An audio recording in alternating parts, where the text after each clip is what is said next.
Olá, sejam todos muito bem-vindos ao nosso 12º episódio. Décimo Meu segundo. Deus.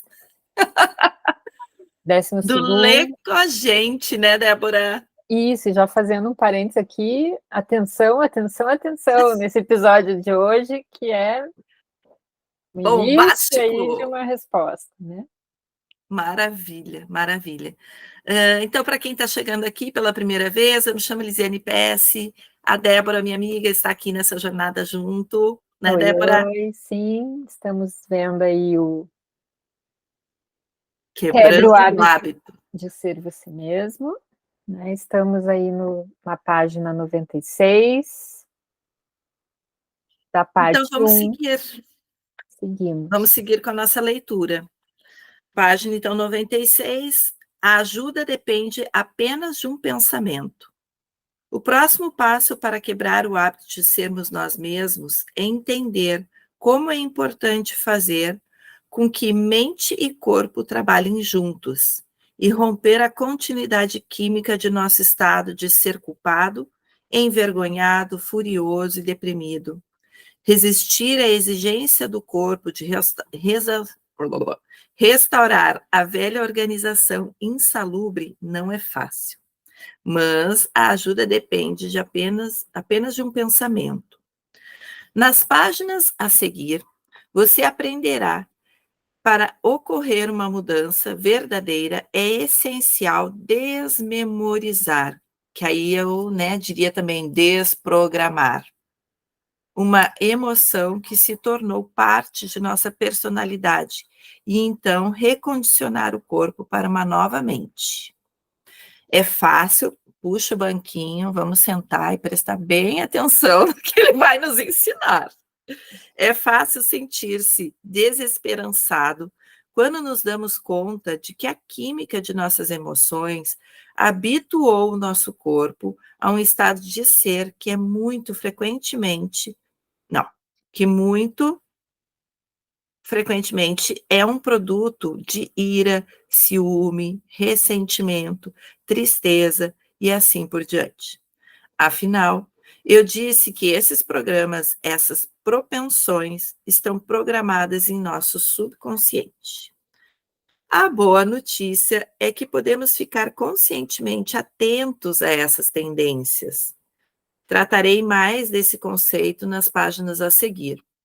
Por ora, espero que você possa aceitar que para mudar a sua personalidade, você precisa mudar seu estado de ser, que está intimamente conectado a sentimentos que você memorizou.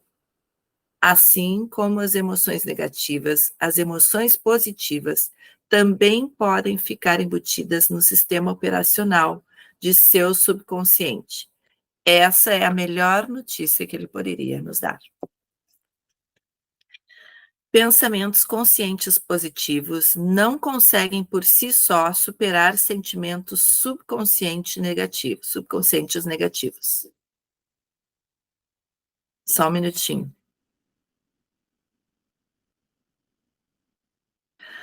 Em um momento ou outro, todos nós conscientemente já declaramos: quero ser feliz. Mas até o corpo ser instruído em contrário, continuará expressando programas de culpa, tristeza e ansiedade. A mente intelectual consciente pode raciocinar que quer alegria, mas o corpo programado para sentir outra coisa durante anos. O corpo foi programado. Fazemos um estardalhaço proclamando a mudança como um de nossos principais interesses, mas no íntimo parece que não conseguimos produzir um sentimento de verdadeira felicidade. Isso se dá porque mente e corpo não estão trabalhando juntos. A mente consciente quer uma coisa, mas o corpo quer outra. Se você dedicou-se a sentimentos negativos anos a fio, esses sentimentos criaram um estado de ser automático. Poderíamos dizer que você é subconscientemente infeliz, certo? Seu corpo foi condicionado a ser negativo. Ele sabe como ser infeliz melhor do que sua mente consciente sabe ser feliz.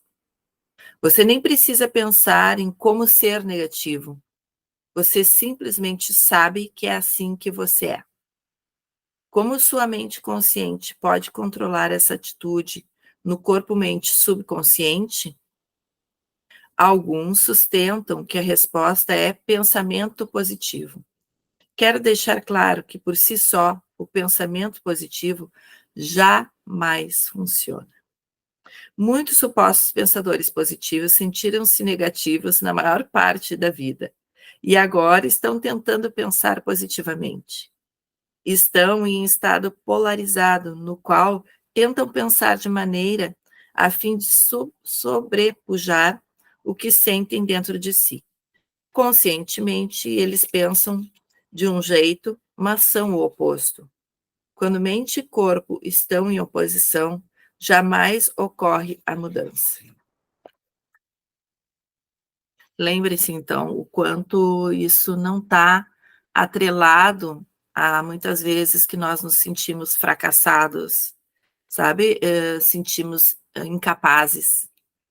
Lembre-se que existe toda uma química por trás disso, de um resultado de um treino que nós mesmos fizemos, sem ao menos entendermos sobre isso. E só a partir do momento que a gente toma consciência, que aí sim, né, nós podemos nos responsabilizar, não mais culpar, mas também somos responsáveis pela nossa mudança. Sentimentos memorizados limitam-nos a recriar o passado. Por definição, as emoções são produtos finais de experiências passadas de vida. Quando você está no meio de uma experiência, o cérebro ele recebe informação vital do ambiente externo por 5 vias sensoriais diferentes: visão, olfato, audição, paladar e tato. À medida que os dados sensoriais cumulativos chegam ao cérebro e são processados, redes de neurônios arranjam-se em padrões específicos refletindo o evento externo. No momento em que essas células nervosas enfileiram-se em ordem, o cérebro libera substâncias químicas. Essas substâncias são chamadas de emoção e sentimento. Nesse livro, eu utilizo as palavras sentimentos e emoções de forma indistinta, pois são suficientemente próximas ao nosso entendimento. Então, ele está querendo facilitar a nossa vida. Obrigada. Quando essas emoções começam a inundar quimicamente seu corpo, você detecta uma alteração em sua ordem interna. Você pensa e sente diferente de minutos antes. Naturalmente, quando nota essa mudança em seu estado interno, você presta atenção em qualquer pessoa ou coisa no ambiente externo que o tenha provocado. Quando consegue identificar o que quer que tenha provocado a mudança interna, esse evento em si, por si, é chamado de memória. Neurológica e quimicamente, você codifica as informações ambientais do seu cérebro e corpo. Com isso, consegue lembrar melhor das experiências, pois recorda a sensação na época em que ocorreram. Sentimentos e emoções são um registro químico de experiências passadas. Por exemplo, seu chefe chega para sua avaliação de desempenho. Imediatamente você nota que ele está com o rosto vermelho, até irritado. Quando ele começa a falar num tom de voz elevado, você sente o cheiro de alho em seu hálito. Ele o acusa de sabotá-lo perante os outros funcionários e diz que o preteriu para uma promoção. Nesse momento, você fica tenso, com as pernas bambas e nauseado. Seu coração dispara. Você se sente assustado, traído e irritado. Todas as informações sensoriais acumuladas, tudo que você está cheirando, vendo, sentindo e ouvindo, estão alterando o seu estado interno. Você associa essa experiência externa à mudança que sente internamente, e isso grava uma marca emocional. Então, peguem todas essas peças e vão juntando. Você vai para casa e revê a experiência em sua mente repetidamente. Cada vez que você faz isso, você recorda o olhar acusador e intimidante do seu chefe e forma a forma como ele gritou com você, o que disse e até como ele cheirava. Então você fica assustado e irritado de novo. Gera a mesma química em seu cérebro e corpo, como se a avaliação do desempenho ainda estivesse ocorrendo. Como seu corpo acredita que está experimentando o mesmo evento, vez após vez, você o está condicionando a viver no passado. Vamos analisar isso um pouco mais. Pense em seu corpo como a mente inconsciente, ou como um servo objetivo que recebe ordens de sua consciência.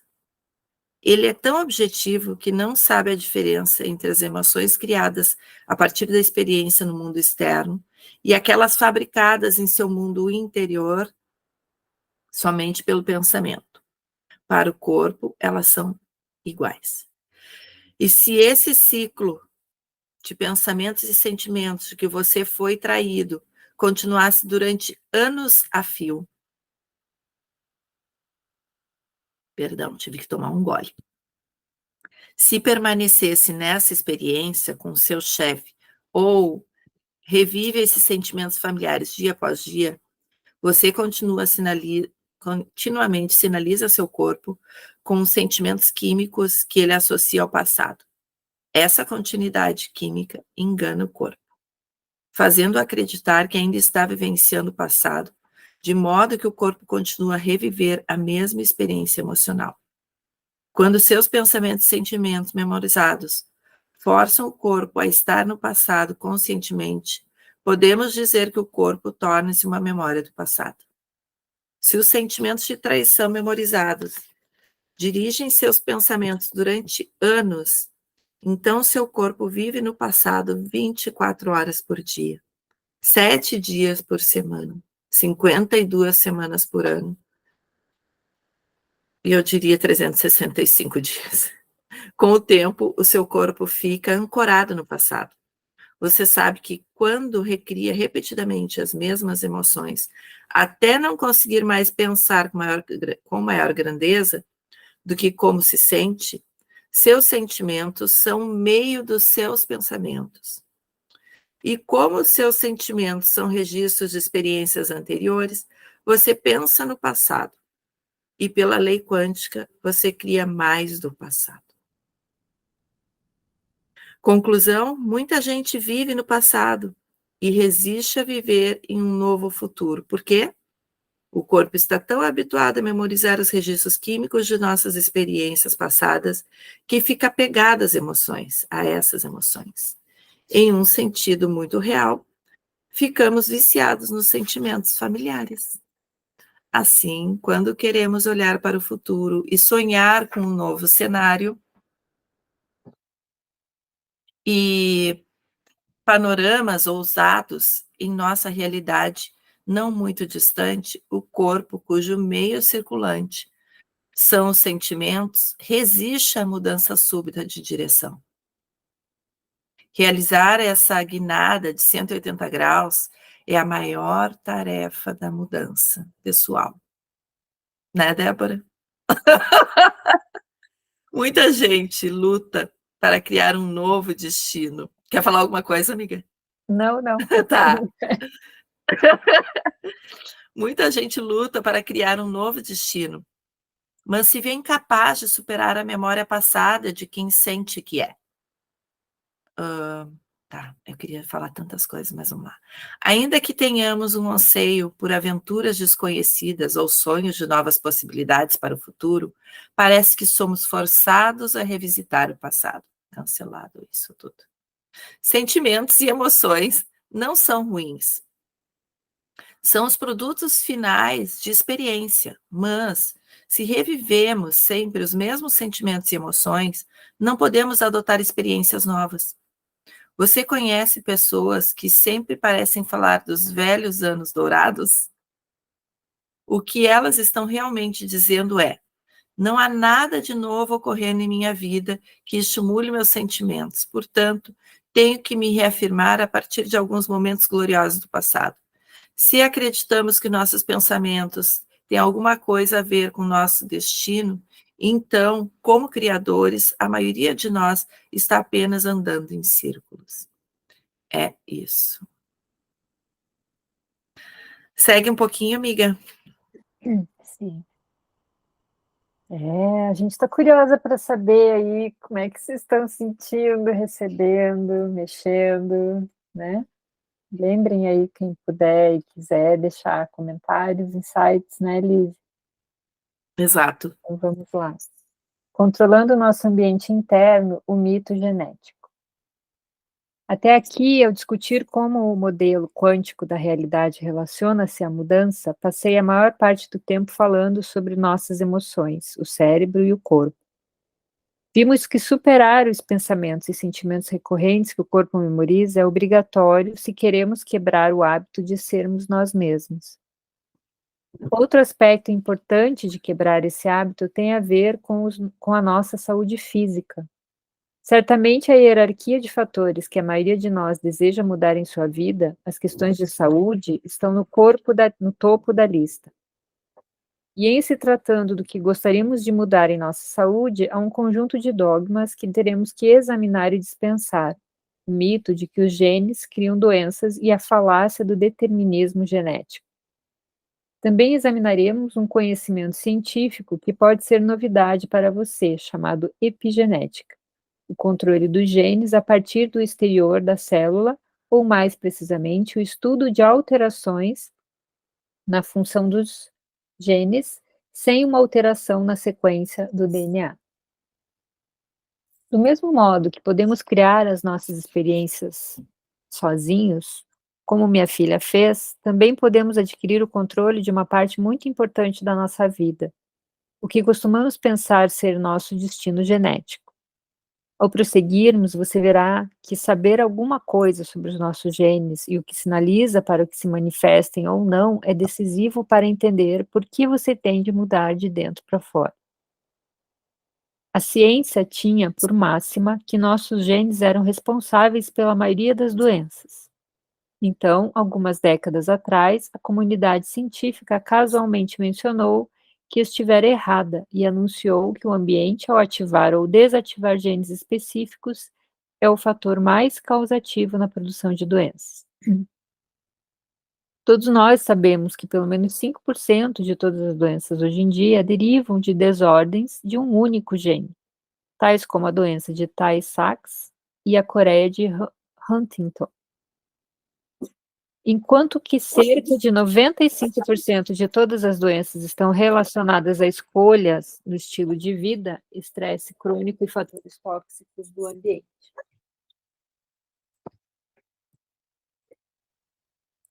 No entanto, fatores do ambiente externo são apenas parte do cenário, que explica o fato de duas pessoas poderem ser expostas às mesmas condições ambientais tóxicas por anos e uma ficar doente e a outra não.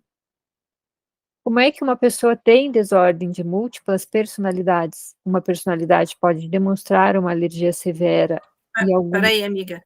Oi. Peraí. Lê de novo esse como é que...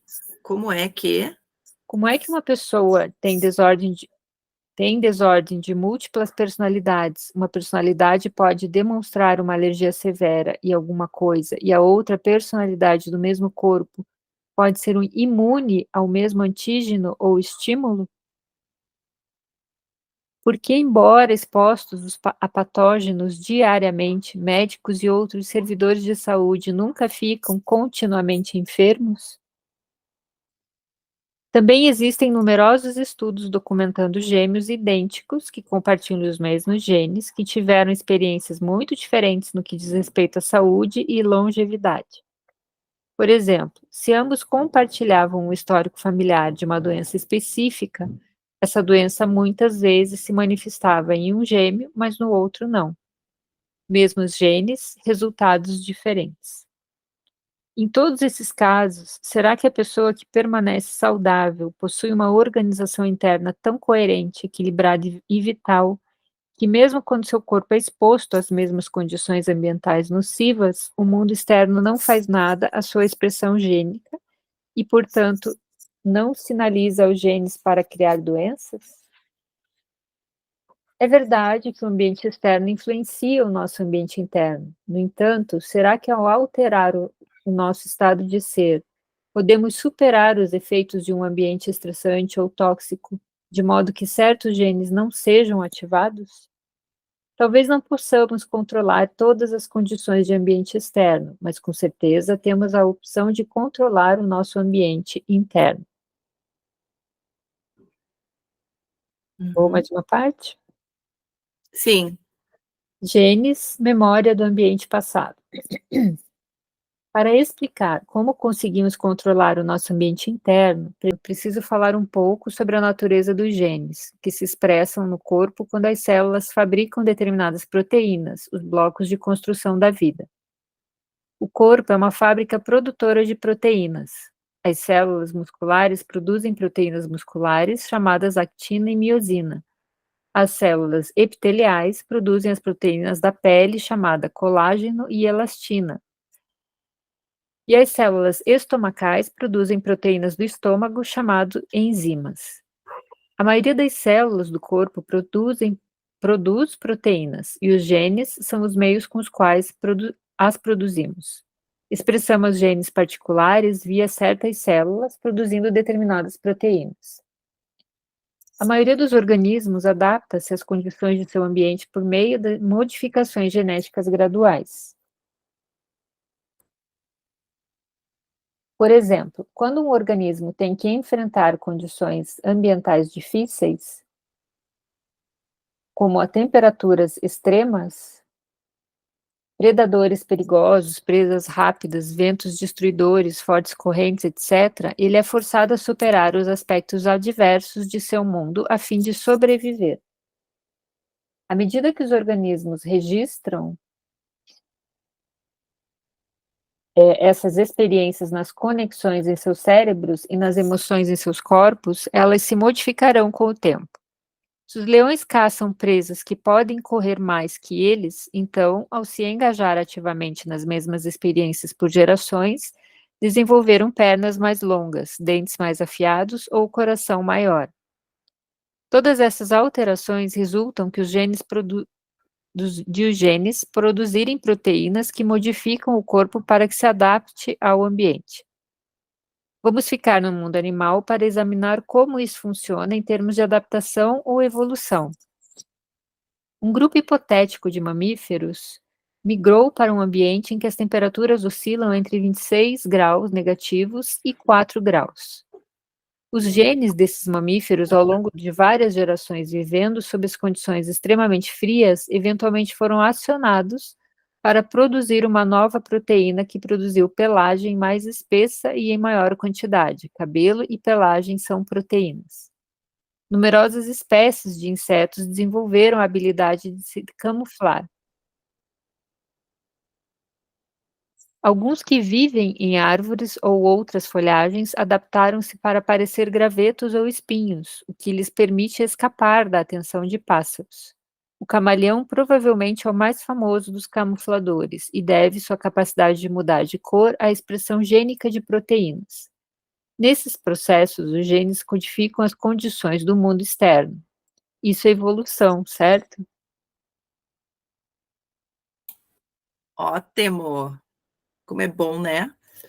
Estudar. Muito bom. Como é bom entender sobre as coisas. E aí se abrir, né? Muito para as mudanças. Então é isso. Agradecemos por todos que estiveram aqui conosco. E deixa aqui o teu like.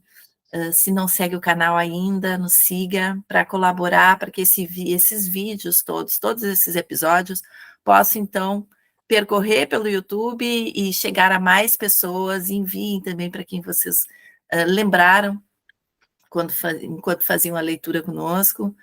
E é isso, né, Débora? Nos encontramos daqui a pouco, no próximo episódio. Um Isso, beijão. finalizamos o 12 e até a próxima.